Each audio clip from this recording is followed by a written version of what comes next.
Hello दोस्तों, आज हम लोग बात करेंगे कि मशहूर कार डिजाइनर दिलीप छाबरिया ने खुद की कार खुद ही को बेच दी। एक बार नहीं, कई बार, 2 बार 3 बार। उसके बाद उस कार को तीसरे व्यक्ति को बेचते थे और साथ ही साथ वो जो कार बेचते थे, कीनते थे, बनाते थे, इस कार में आप शायद सोच भी नहीं पाओगे कि उसी कार में वो लोन भी लेते थे और उसी लोन को वो कभी चुकाते भी नहीं थे। और देखा जाए कानून की नजर में तो ये एक फ्रॉड है। लेकिन इतना बड़ा फ्रॉड होने के बाद, इतना बड़ा स्कैम होने के बाद भी इसका कोई रिकॉर्ड ही नहीं है। तो चलिए हम लोग जानते हैं आज के इस वीडियो में कि उन्होंने कैसे इस तरीके से स्कैम किया। इतना बड़ा स्कैम इतने सालों से हो रहा है और इस स्कैम के बारे में किसी को एक्चुअली पता ही नहीं है। तो चलिए आज हम लोग जानते हैं पूरा डिटेल इस वीडियो में। तो सबसे पहले हम लोग बात कर लेते हैं कि दिलीप छाबरिया कौन है। Who is Dilip Chhabria?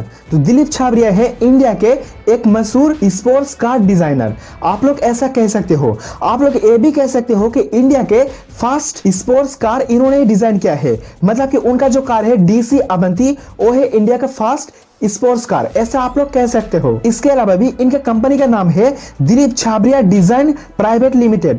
इन्हें शामिल किया गया था 1993 में।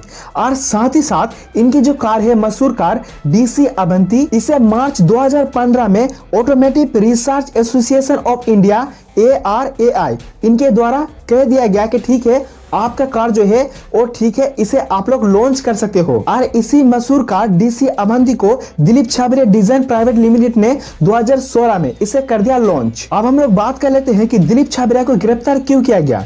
Joint commissioner of police crime branch के उन लोगों को पता चला कि 90 से भी ज्यादा कार ऐसा कार था जिस कार में एक से ज्यादा बार लोन लिया गया है और साथ ही साथ उसे कई सारा स्टेट से रजिस्टर भी किया गया है। इसके बारे में आप लोगों को मैं आगे चल के बताता हूँ। और साथ ही साथ सेम कार का जो लोन लिया गया उस लोन को रीपे भी नहीं किया गया है। लेकिन साथ ही साथ और इन लोगों का जो लोन था, हर एक कार में 42 लाख से भी ज्यादा का लोन था, ऐसा पुलिस ने कहा है। और ये जितने भी सारा लोन लिया गया था, ये लोन कहां से लिया गया था? ये लोन लिया गया था non banking financial companies NBFC, इन लोगों के द्वारा जितने भी सारा लोन लिया गया था। अगर आपके पास 2 कार है तो ऑब्वियस सी बात है कि आपके दोनों कार में 2 इंजन होगा, हर एक कार में एक एक इंजन।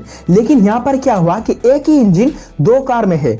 इसका मतलब कि एक ही इंजन को 2 बार रजिस्टर किया गया कंपनी के द्वारा। गवर्नमेंट में जो रजिस्ट्रेशन होता है ना, वो रजिस्ट्रेशन एक ही इंजन का 2 बार किया गया। मतलब कि एक ही इंजन 2 कार में है। इसका मतलब कि आप लोग समझ सकते हो कि इंजन तो 2 है लेकिन एक ही नाम से, एक ही नंबर से 2 बार रजिस्ट्रेशन किया गया। इसका मतलब कि वहां पर टैक्स और GST दोनों ही बच जाएंगे। इससे क्या होगा कि ज्यादा से ज्यादा फायदा होगा, वो भी कंपनी का। अब हम लोग बात कर लेते हैं कि एक घोटाला कैसे सामने आया। तो देखिए, सिंपल है कि जब एक तमिलनाडु के पीपल अपने कार लेके कहीं पर जा रहे थे, लेकिन क्या हुआ कि रास्ते में ट्रैफिक पुलिस ने उसे पकड़ा और साथ साथ चालान काटने को बोला। लेकिन जब चालान काटने लगे तब वो कार के मालिक को पता चला और साथ साथ ट्रैफिक पुलिस को भी पता चला कि एक ही कार 2 जगह से रजिस्ट्रेशन है। जैसे कि पहला रजिस्ट्रेशन है तमिलनाडु से और दूसरा रजिस्ट्रेशन है हरियाणा से। तो एक ही कार 2 जगह में रजिस्ट्रेशन कैसे हो सकता है? इसके बाद वो जो कार के मालिक है उन्होंने पुलिस में कंप्लेंट भी किया और साथ ही साथ उन्होंने पुलिस को यह भी कह दिया कि एक कार मैंने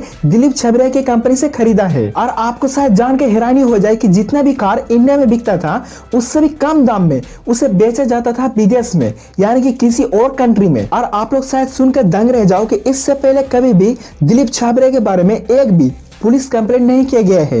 लेकिन 2015 में क्रिकेटर दिनेश कार्तिक ने 5 लाख इस कार के बारे में कुछ कंप्लेंट किया था। इसके बारे में भी कहा जा रहा है न्यूज़पेपर में। दोस्तों, आप लोगों को क्या लगता है कि नॉन बैंकिंग फाइनेंशियल कंपनी से आप लोन ले लेते हो और उस लोन को कभी आप रीपे भी नहीं करते हो? क्या इसके बारे में, इस फ्रॉड के बारे में नॉन बैंकिंग फाइनेंशियल कंपनीज के जितने भी कर्मचारी है, क्या इन लोगों को पता नहीं था? क्या सरकारी कर्मचारी को यह बात पता नहीं था कि एक ही कार 2 जगह में कैसे रजिस्टर हो सकता है?